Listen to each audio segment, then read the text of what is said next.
Hello everyone, and thank you for attending today's webinar. My name is Jeff Payne, Solutions Marketing Specialist for IEEE-ISTO, the Industry Standards and Technology Organization. On behalf of the organization, I'd like to welcome everyone to today's webinar titled Global Membership Engagement. Before we get started, there's a few housekeeping items I'd like to go over. All attendees are muted upon entry. If you have a question, please enter and send to the chat box in the lower right-hand portion of your screen. We will have time for questions during and after the presentation. This webinar is also being recorded and will be added to the IEEE-ISTO website in a few days. Thank you, and let's get started. IEEE-ISTO is a federation of member programs of leading industry groups and consortia dedicated to the advancement of standardized technologies for the benefit of industry. Managing an industry association offers many challenges day in and day out. As more and more associations look internationally, there are additional challenges that accompany meeting the needs of a global community. Are you ready to expand your organization's mission and community globally? If you answered yes, today we will look at possible solutions and best practices for succeeding in a 24-hour global workday. At this time, I would like to introduce our speaker, Jason Gudenius, Account Director, Marketing General Incorporated. Jason is an account director specializing in membership marketing growth strategies and implementation for Marketing General Incorporated. He has helped recruit over 175,000 members for clients over the past 8 years. His work also includes the successful design, implementation, and tracking of multi-channel retention and renewals for clients. Before joining MGI, Mr. Gudenius served as a manager of partner marketing for the American Society of Travel Agents. Jason has a BS in marketing from the Robert H. Smith School of Business at the University of Maryland, College Park, is a certified direct marketer through Virginia Commonwealth University's Interactive Marketing Institute, and is also a certified e-marketer through the E-Marketing Association. And without further ado, I'd like to turn it over to Jason. Thank you, Jeff. Looks like that presentation is being turned over to me now. Thank you for that great introduction. As some of you may realize, I do have sort of a marketing geek background. Really spent a lot of time here, and for a lot of my professional career now, I've used that marketing knowledge and gained my expertise specifically working in the area of membership and the idea of how do we grow members, how do we keep organizations moving forward. But I want to start a little bit about the agency I work for, Marketing General, just to give you some background and the context of where I'm coming from and the information I'm going to share today. So, for those of you who've never heard of us, Marketing General has been around for a little over 35 years.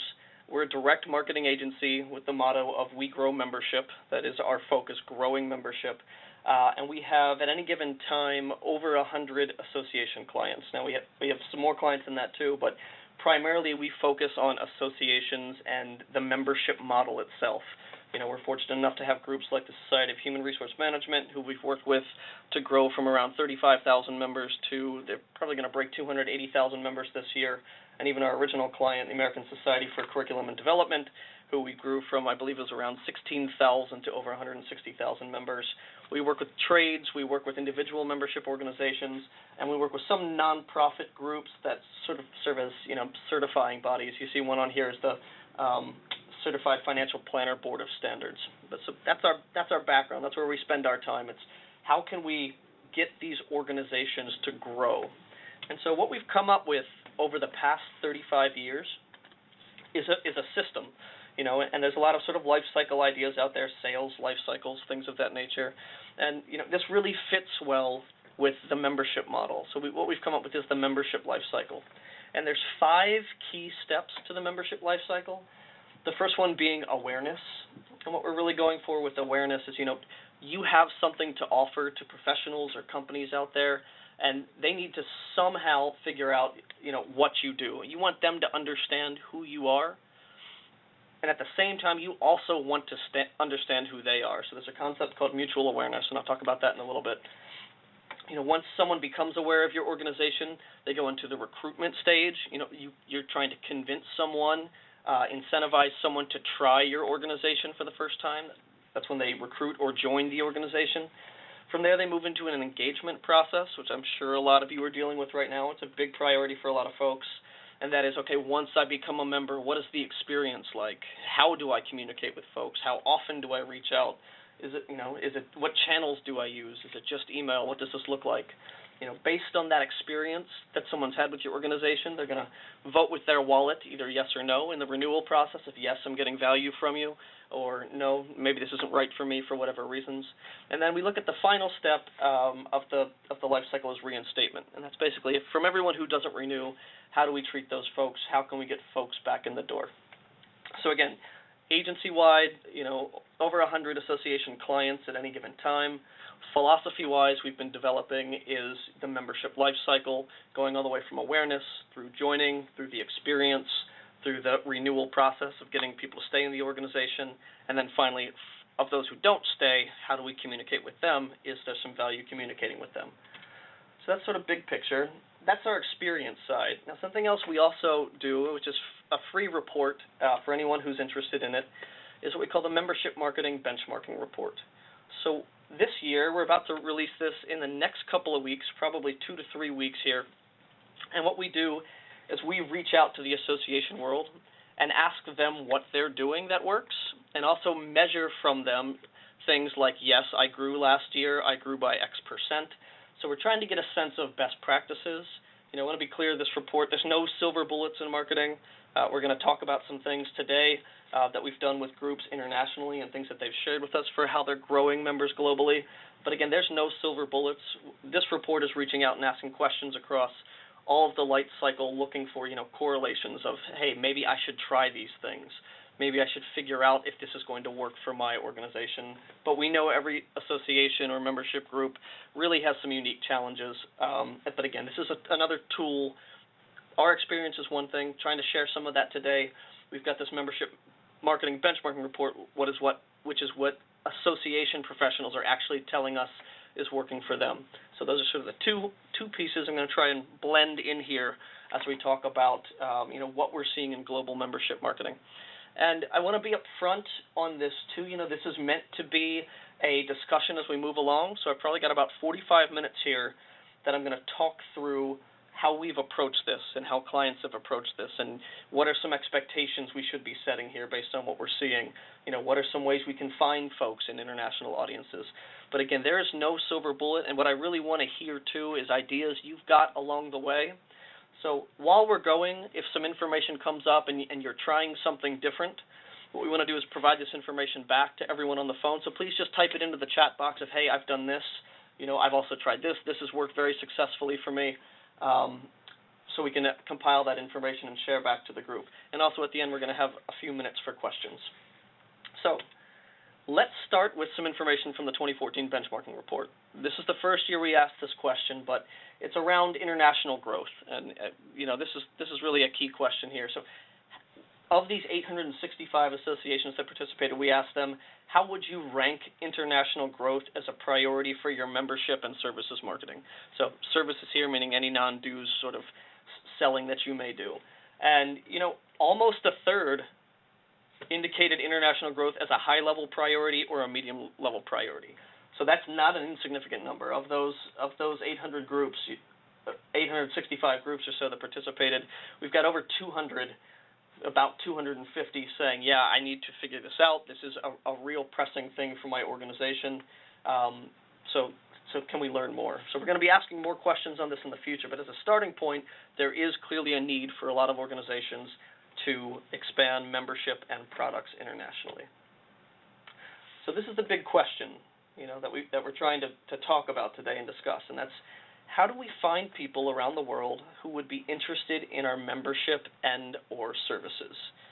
It's very easy on the one hand and I'm sure some of you have experienced this, and it's always well-meaning, but for someone on the board to say we should be in China or we should be in India, but they don't necessarily know why, except for they feel that there's a big market there, or they feel other organizations are doing it, so they don't want to be out of the loop there. It's not necessarily the best strategic way to go, just because other people are doing it. But in some way, shape, or form, a lot of boards are saying, hey, we really need to be international. But what does that mean, and how do we approach it? So let's start with the front end of the funnel, the awareness side of how do we find these folks. And so traditional awareness was looked at, advertising sense. Can I put a message out into the marketplace and have someone understand who I am, And the idea behind that in traditional marketing is you wanted to get someone in your evoked set. So your evoked set was basically if someone said, I want an economical car, what pops to mind to me is probably a Honda Civic. And those top 5 or 6 things was your evoked set, your top-of-mind understanding of who fit in a certain category. So the problem with that, though, is it's tough to measure. You can measure it over time, but it can be pretty tough to measure or costly to measure. And it's only one side of the equation. Whether this is someone domestically or internationally, they may know you, but you know nothing about them. So something that we're doing, strategy-wise to explain it, is trying to get to what you see on the screen here is that bottom right corner of mutual awareness, where you're actually capturing contact information as people are becoming aware of you. So it's share of mind and share of database. They're getting closer to understanding things that you do, and you now have opened up a communication channel to reach out to them. And we're doing this for folks internationally, so that's what we're going to talk about today specifically. But again, the big thing we're going for awareness is mutual awareness, capturing information from prospects so we can continue marketing to them, trying to convince them of their value, show them that we are great and offer fantastic benefits for our dues levels. And so what I'm going to show you here is a basic infrastructure of how this works and how we're doing programs for our clients here. So what's really good about some of the tools online today is you can target really well internationally. You can select by country. You can go into LinkedIn and say, hey, I want to look up professionals with this type of title that are only located in India or China or wherever it may be that you're looking at.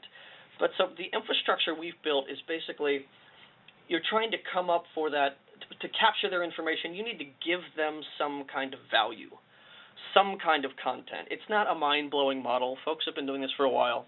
But the idea is, there's an audience out there who's going to want your content. Can you serve that up to them in exchange for getting their information? And the way this works is, the example here is the starting point would be Facebook. Okay, I can identify lots of folks in Facebook in a certain area who have some kind of expertise or some kind of title or maybe have a degree. They went to a certain university that has degrees that would suggest they're the right folks to get to. And we can serve up ads based on their interests or professional things about this content. And then someone will say, oh, hey, that is relevant to me. I've been looking for information like this. I don't have, any organization I'm seeing in India necessarily doing this, so let me get some more information from this organization who's promoting to me. We drive folks then to a microsite, which is really, really key, which is basically here's the content that you're going to get, and let's capture your information.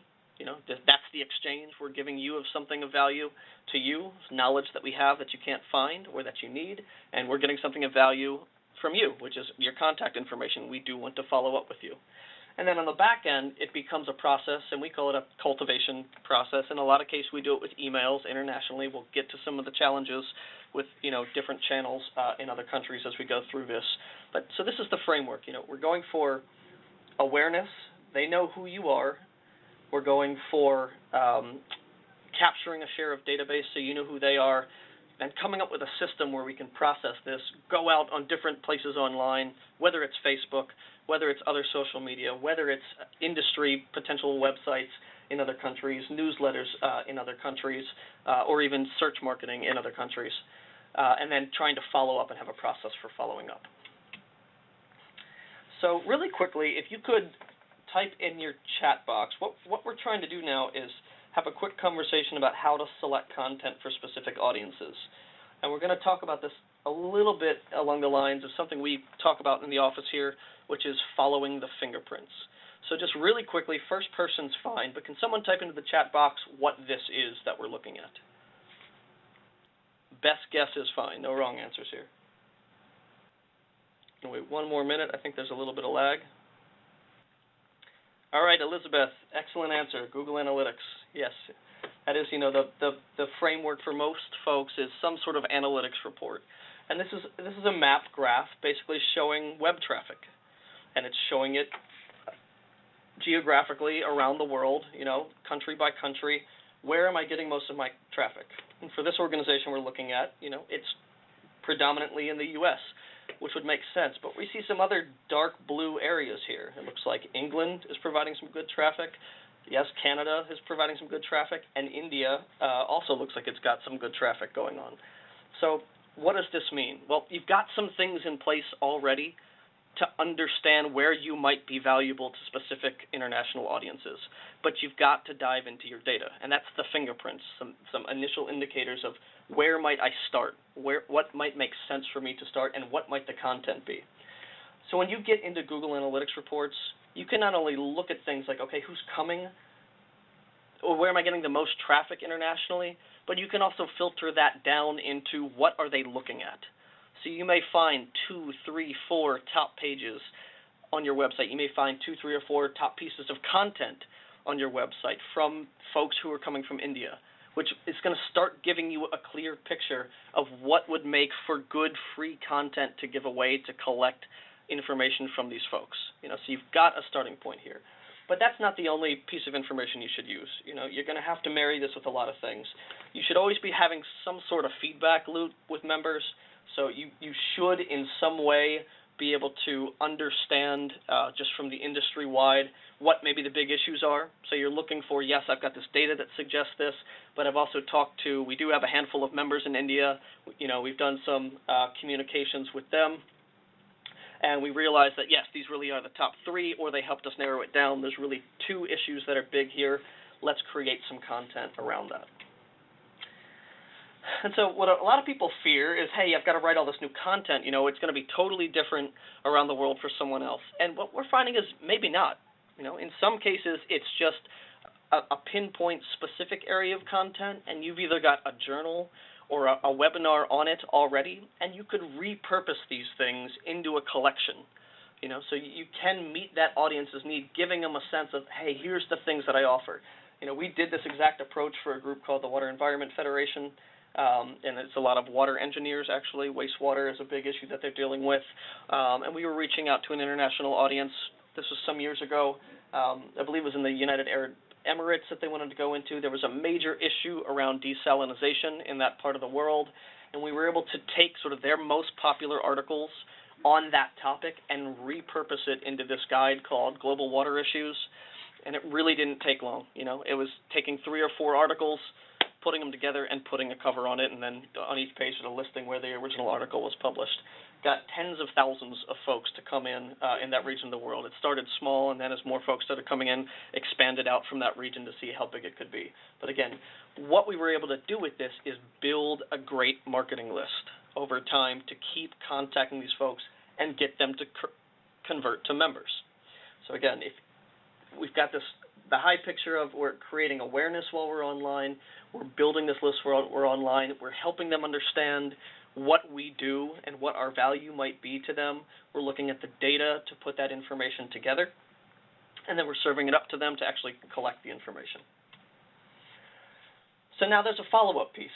Okay, so we've built this list. That's great. It's wonderful, but we've given folks things for free, so they have some piece of information, and it's good. And what we find is you need to have some sort of ongoing, what we call a drip marketing campaign. Some of you may know this, but it's an ongoing communication. So these programs you can set up to basically be, okay, someone comes in, they complete the form with their information, and a week later, maybe we send them something outside of that piece of content to start showing them the breadth of kind of things we cover. So maybe there's an industry trends white paper that's been very valuable to everyone. Maybe it specifically talks about global industry trends. How fantastic would that be? Another week from then, or another 2 to 3 weeks from then, we offer them a newsletter that maybe it covers some of the same content we had. Or, as we go down the line, it's basically, a series of communication, figuring out what this content would be, and again, continuing to show them value. Now, one thing in here that I want to mention is there's a box in yellow. And this is just a technique. I'm going to get really granular for a minute, but I did want to share it to everyone. It's something we've been testing across our industry, across our client base here at the agency. And if you can send an email out that looks like it comes from someone on your staff, that can work really, really well. That's sort of a traditional model in direct mail. If you can get a personalized letter, things of that nature, it works. We're finding some of the same things in email, So there's a tendency to feel that emails must be very brand heavy, design heavy, something along those lines. We're not necessarily seeing that. I just wanted to share that piece of information with you because we found, much higher open rates and click-through rates when it looks like it just comes out of someone's Outlook account. We call that an Outlook-style email here. That's working very, very well. Again, very tactical, but did want to dive down a little bit on that because we're finding it works both in domestic emails and international emails. All right, so what's the problem here, though? We've been making a big assumption, and that assumption is everything that we can do can and should be in English. And here's where it gets a little bit tricky. So translation services are extremely expensive. Most of the groups we've worked with have not been able to go the full translation route. And there's another challenge with that too. If you are translating information on the front end, are you going to be able to serve everything in that language on the back end? If not, you might run into some experience issues. So the strategy that we've taken with groups we work with, and that seems to work very, very well, is again, we're serving this to an audience who is finding it in English, and then by the time they submit their information, we know they've been able to digest the information in English. The search terms were in English, the ads that we promoted across social media were in English, and the form that they had to complete was actually in English as well. So that's the value of sort of extending out that current content you have to get some additional global reach with it and to see if it resonates globally. In a lot of cases, it seems to be business, the language of business. Folks globally do understand English. That's not a cold hard fact. I'm sure there's some industries where that's not necessarily holding true, but for a lot of the groups that we do work with, the information is so technical that English seems to be pulling through and still resonating and still of value for the organizations who take this approach of, again, I've got content, I've got people searching for it internationally, let's serve it up. So translation is a problem. Let's take a step back too and go back to, what are some of the questions we should be considering even before we're going global, before we set any of this stuff up, before we even start diving in. Well, one is tied back to looking at the information on your website. That's how much traffic am I getting from a certain area. And along those lines, the big question is how large is the potential market in the countries you're seeking to gain members in? If the folks in the countries who are showing some interest are very, very small, and there's not a large market, that's going to have some very strategic implications of, is it going to be worth it? Can we really do this sustainably in this area? There may be some other information where board members or research says, hey, we don't necessarily have a whole lot of traffic or interest right now coming in from this area, but it looks like the industry is going to be moving there heavily. Imagine, think of teleservices firms or call center firms in a lot of cases. Those were all started going overseas to India years ago. There's probably some associations out there and membership groups who needed to be on top of that information of, hey, this is going to be a big fundamental change. I need to get out to market now. And we know there's a large potential universe of members in that area.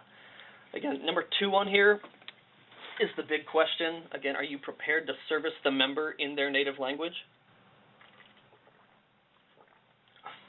And that's a tough question. It's going to come back to, again, the engagement piece. If I come in on something that's in Farsi and I'm in Iran and, everything else I get after that point is English, how likely would I be to stay in this organization? Am I really going to be able to communicate? Am I going to really be able to network with folks? There may be a challenge there. So you really need to look into, are we prepared to service the member in their native language? And you may be, and there may be a large market enough that justifies that type of approach. And that kind of leads into sort of the third item here too is, do you have some sort of physical office or team or presence with other organizations maybe within the country to help support the membership experience? From our research, and this goes back to the benchmarking report too, every organization lists networking as one of the top benefits. So a lot of groups have either a federated model where there's some sort of local presence or a chapter model where there's still local face-to-face things going on. That can still be really, really important. So if you've got a large enough market out there, you may commit to some of these second things, the second and third items here of, hey, it's so big, we need a physical presence there. You know, that physical presence is going to help us with the language we need to use and what's really going to resonate, and then we're going to get into some translation services there. Or it could be we don't need an office there, but we're going to find the organization in that country that most matches up to us and have some sort of partnership to help support them through our content and through our membership. So big questions when you're thinking about, should we go global? When should we start going global? Let's talk about some realistic expectations. You know, I started this off with the idea that boards like to have very ambitious goals, and it's all good-natured, and it's, you know, let's grow 100% in 2 years or 3 years. And when you start looking at the math behind it, or you start looking at the reality of it, you know, some of us, including myself, when this conversation comes up, start to sweat. It's like, okay, how are we really going to do this in a way that's sustainable? So I want to start right now talking about some things we see acquisition-wise to try and help set some expectations. And if you guys have other experiences, please chime in and write in some information. But, you know, the first thing here is acquiring members online can sometimes cost as much or more than using traditional methods such as direct mail. So we are in the digital world, and that's a hard pill for a lot of people to swallow. They think of emails as free. They think of a lot of online work actually as free. But the challenge there is a lot of online work takes a lot of people with some technical expertise to make it run properly. So nothing's free. And we have found for some groups that when you even mail into some of these countries, getting new members or getting new leads can be more cost-effective than going online. So acquiring members can be pricey. That's the first one. The second piece here is countries have different marketing regulations you're going to need to be mindful of. So this can be really confusing. I'll start with, you know, the biggest example that a lot of you may be familiar with, and if you're not, I would absolutely encourage you to get familiar with it very, very quickly. Come July 1st, the Canadian anti-spam legislation goes into place. That's CASL. And there are much, much tighter rules on how you can send emails to prospects in Canada. You know, there are different ways that people have to opt in. There are, you know, timing things where you really need to be much more mindful about when the person last had some sort of business relationship with you, and it becomes much, much stricter. Now, that's just Canada, and that's just email as one example of regulations that are going to have effect. Other countries have different privacy laws. You know, you may have to run different suppression on your data to kick certain folks out based on rules in that country. So that's a challenge. I don't want any of these things to come off as this shouldn't be done, but I'm just trying to set some realistic things that you need to be thinking about. And again, some of that is to have the conversation back when boards or, you know, the C-suite in some ways are like, oh yeah, we can do this. It can be done. And, you know, my personal view is it should be done because we do see it working for some folks, but there's a lot of things that go into it. So again, countries have different marketing regulations that you're going to need to be mindful of. Third one is actually encouraging in some ways. The response rates can be good in other countries. In some cases, they can be better maybe of what you see domestically. There may be an issue that's so hot that people do want to become members at a better rate. The challenge, or the flip side of that, is the ROI on reaching those folks, again, may be much lower because if we don't have, you know, good partnerships overseas, we may be having to ship materials over there. Postage costs a lot more to get things where we need them to go. Maybe we don't have a big enough audience to really work with a vendor in that country. But so what we're really going to need to be looking for, and I've got some information on this coming up too, is we got to be mindful of the economics of this whole thing.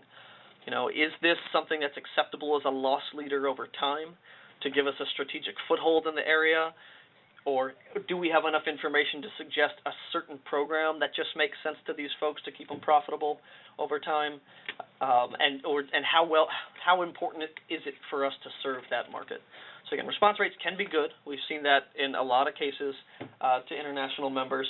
But again, it may cost us more to get each member that comes in the door. Now, this fourth one is also really, really important because I think when we first started doing some international things, we probably took it for granted a little bit. You know, we are a country that understands membership. You know, whether it's the Lions Dens we came through or, you know, being members, even back in high school, a treasurer or somehow involved in the student government associations or joining teams. We are a country of joiners. That's sort of bred into the U.S. That's why all these organizations exist and why it's so easy, not so easy, but why membership makes sense. But that's not true in every country. We had our senior vice president, Tony Russell, actually do a trip to Europe a couple years ago to just investigate, what does membership marketing look like.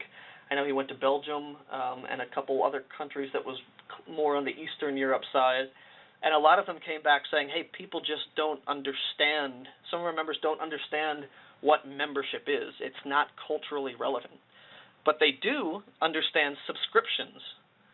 So what's a seemingly minor change can have impact on sort of the culture going on around what we're trying to sell in the country. So maybe you don't even call your membership a membership in certain countries. And these are things that are all testable. You can go to market with, it says subscription, but it's really just a membership and it's a different way of looking at it, those kind of things. But we need to be mindful at some level when we go out and market internationally, we're going to get into issues of culture, not necessarily language, because people may understand the language and be fluent in the language, but there's going to be some other cultural piece about membership that we're going to need to, probably get more information on and understand as we go.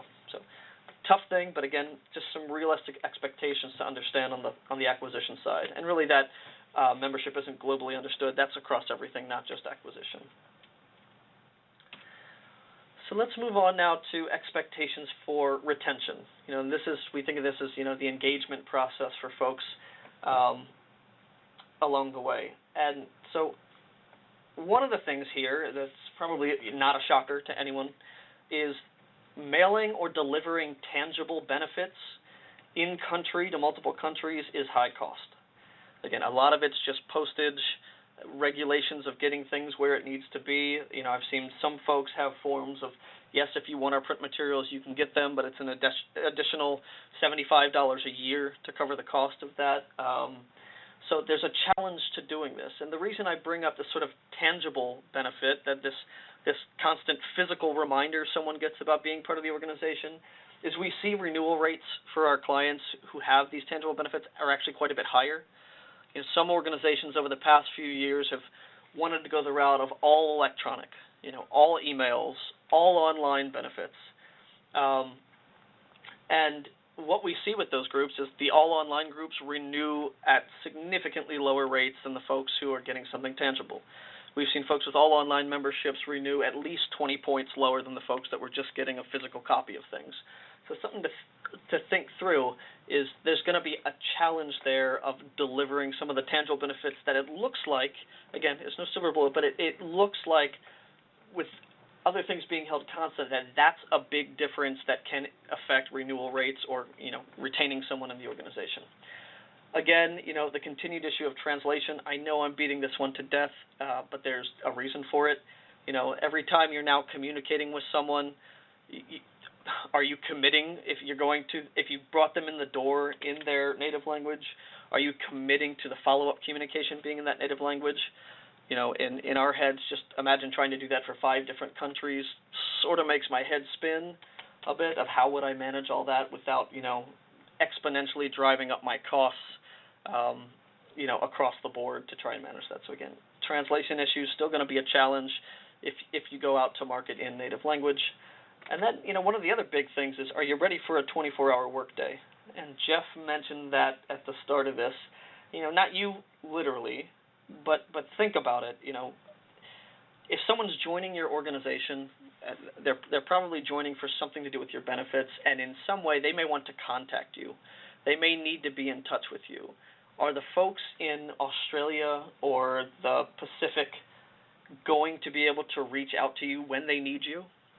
Because what you might be experiencing there then is a service gap. So again, there's sort of this very real time element to, hey, we service everything right now domestically.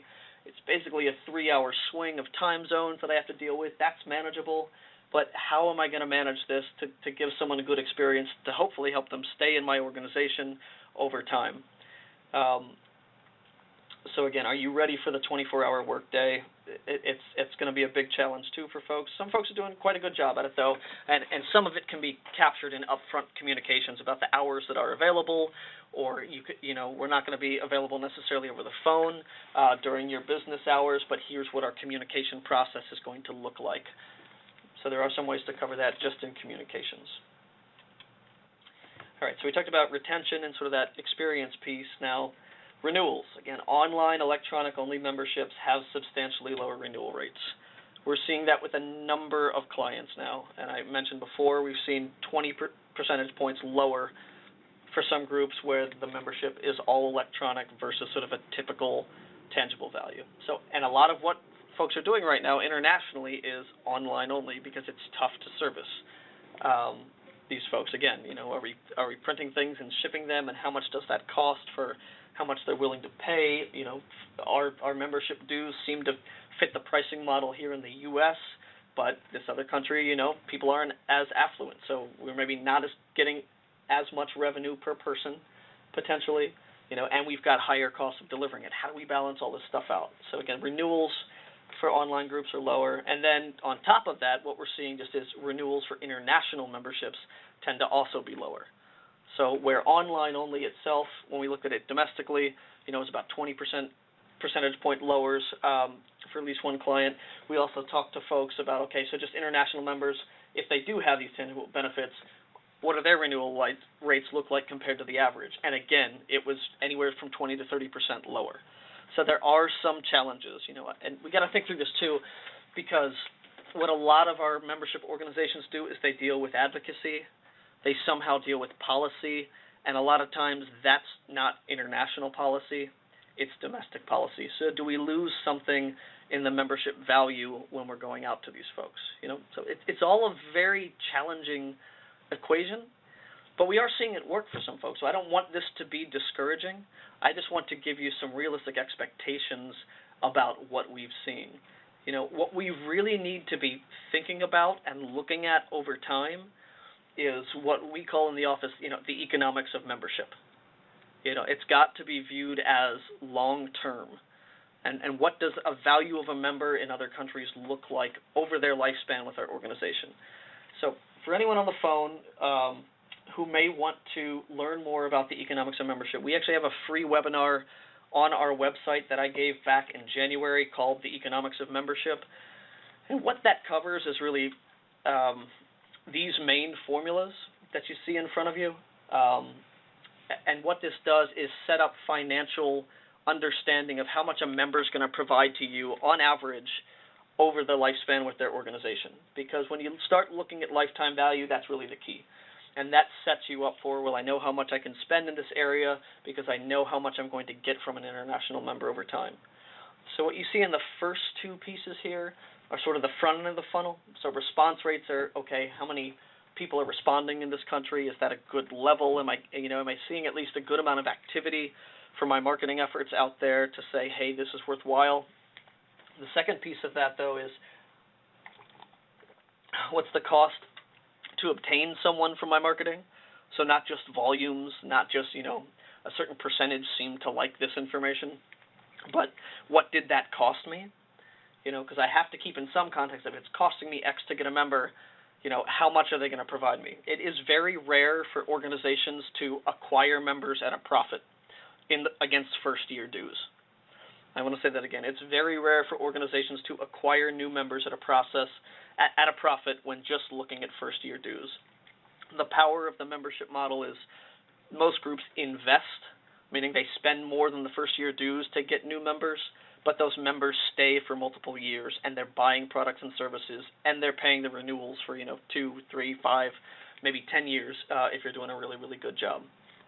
So again, first two pieces here, front end of that funnel. The next item here is always understanding renewal rates. Renewal rates could vary dramatically country to country. So you may want to, or region to region, however you end up running something like this. So you're going to want to understand renewal rates to really get to what's called average tenure. And average tenure tells you on average, based on your renewal rate, here's how many years you can expect a member to stay a member of your organization. And that all sets you up for the conversation of lifetime value of, okay, if I have a renewal rate of 80% members on average stay for about 5 years with my organization. That means I know on average I've collected about 5 years of dues, and it means I'm also collecting about 5 years of non-dues revenue, and I can work out that information to get a better sense of what that is. That tells me my lifetime value. Now I'm starting to get very, very smart here about the financial basis for going into international markets. You know, okay, so my average member in India provides over their lifetime $425. How much should I be spending? That's when we got to move into what we call maximum acquisition cost. So if we're getting $425 of revenue, we probably don't want to spend $425 to get those members, because then we've also got some costs against that. You know, we've got servicing costs. Again, some of them may be expensive because we're trying to deliver these tangible things. Some of them maybe not so much, but we are going to have some sort of servicing cost for the members coming in the door. And then finally, what we wanted to look at is steady state. And so steady state is a really quick tool. It's different from everything else on here that lets you really quickly say, hey, am I headed towards growth or decline in an area? And it's really a factor of two things. You know, how many new members are you getting per year in this given country, and what's the renewal rate for members in that country per year? And that really quickly lets you say, hey, I'm growing towards this number, or I'm shrinking towards this number. So if you have specific target goals of we want to have 10,000 members in India, you know, the steady state equation will help you figure that out. Now, I don't have enough time to go through this. This is about an hour-long presentation on our website. It's just at marketinggeneral.com. There's a page called Resources. It's totally free. If you have my contact information too, I'm more than happy to get you to the site and where that is to walk through each of these equations. So we've got about 15 minutes left here, and I really want to turn this over to feedback and discussion and conversations, because the approach that we've been taking, and I think I've made this pretty clear, but I just want to re-summarize it again, is most organizations we're working with can't necessarily stomach the bill of translating everything into the language they would want to. So we're taking this approach of trying to find relevant content in English that is being searched for in English by folks in other countries, that can be understood and consumed, if you will, in other countries, capturing that information and still keeping things in English. So, and then following up with drip marketing programs to bring them into the organization, and then trying to figure out the pieces of, okay, how do I deliver the benefits? Is it online only? If not, what does the cost structure look like? And am I able to make this all work over the long term? And if I'm not able to make it work now over the long term, is there some sort of strategic piece of information or board level information that would suggest, hey, it's still worth it. We can take this as a loss leader for 4 years because of X, Y, and Z reasons that we know are going to happen in that country, or that we expect to happen in that country. So I want to turn it over to both questions now, but also some feedback from you. So if anyone on the phone can just sort of talk about, hey, yeah, we're doing some of these similar things here, or even better is, hey, we're trying some different approaches, and here's what's working for us. Let's get a little conversation going here. So please just take some time in the chat box here to talk about how you're approaching membership. What I'm going to do is read back some of these ideas to folks, and I'm going to try and give you some of my context as well of, yeah, I've heard that, or I haven't heard that, or something along those lines. So let's just take a minute and start sharing with each other. And it's fine. It's just saying, you know, we're trying to get started. We're not exactly sure where we're getting started yet, but here's what we're thinking about. Those kinds of ideas are just as good here too, in terms of feedback for the other folks on the phone. One question that we did have is, are there any tools that you could recommend to help with these management campaigns for membership? So that is that's a good question and something we get asked. You know, we have some sort of proprietary tools we have built in that we only use for our clients right now, because again, it took us 35 years to build these things. What I would suggest is, if anyone does go to this economics of membership presentation, you could literally take those equations and build some things out to start understanding mathematics, the mathematics of different regions or different membership types that you're looking for.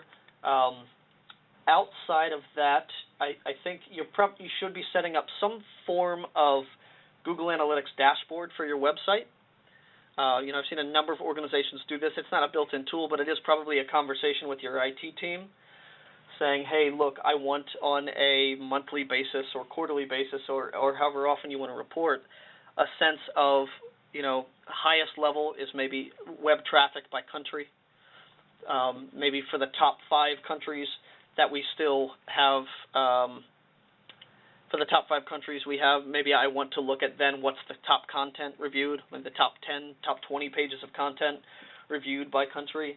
Those are good dashboards to set up so you always have this ongoing feeling. And then when you do that too, you get a month-to-month sense of, hey, especially once you start programs in other countries, hey, we're seeing a lot of pickup now in this area. It looks like we're getting out there and people are, coming more and more from that region.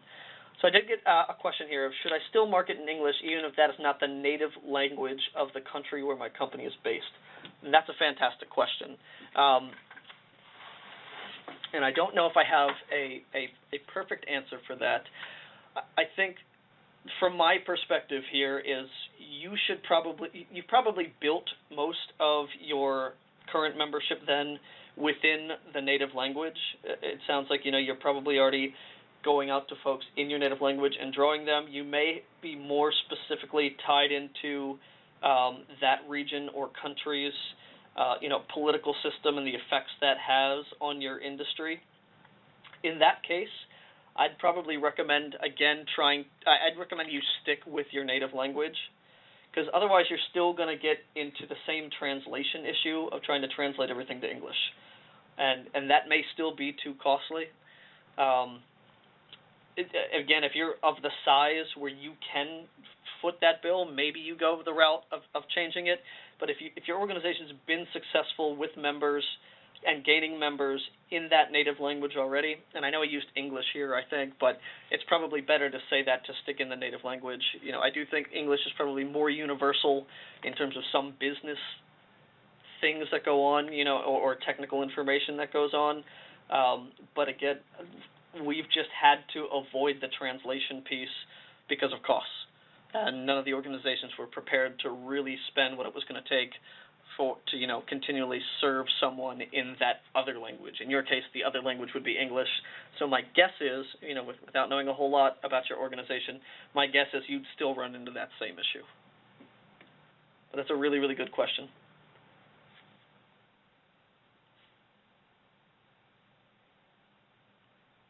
So I know we got a shy group on the phone. I'm going to ask another question here too. Is anyone having really good success? Actually, sorry, one other question came in. You spoke of researching key terms that are being searched for in my language. Where do I find this information? I am going to have to look that up for you, Krista, and get back to you. There is a way to do that in search terms, to do translations and figure out what are being searched for in other languages, specific through Google. Google still has 70% of the world's search traffic information, and they are much further down the line than most groups, obviously, because they're so huge, and that is their business model of translation services. So I'm making a note here to try and find top searches on your language. Don't have the answer right now, but I will get that back to Jeff and team.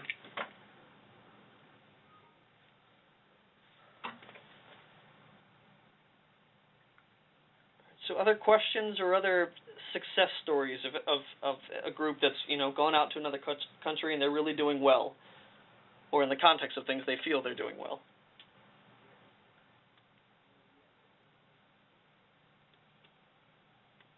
All right, well, if you do have any questions and you'd like to follow up, here's my information. Please feel free to reach out to me. I'd be happy to, if anyone wants to give me a call, spend 30 minutes just talking through whatever your challenges may be, to try and help share some of our experiences and, ways maybe either we can help or just conversations that might be useful around what we've talked to with our clients to move on things. I did get another question here, too, of what kind of value is there in using promotional items and giveaways? And we find that works extremely well. Not even necessarily promotional items sometimes and giveaways, but because sometimes that requires a fulfillment thing, and again, you could be shipping things either overseas or to other countries, and it can cost a lot. But things like, free salary reports seem to work very well. Everyone wants to know, are my professionals making enough? Or free industry trends reports work very, very well to get someone in the door as a member. We still find membership discounts work really, really well, meaning a first year will discount your dues by X% or X number of dollars. to try it out, and then what you're really trying to do is get them involved and engaged so you keep them on the back end.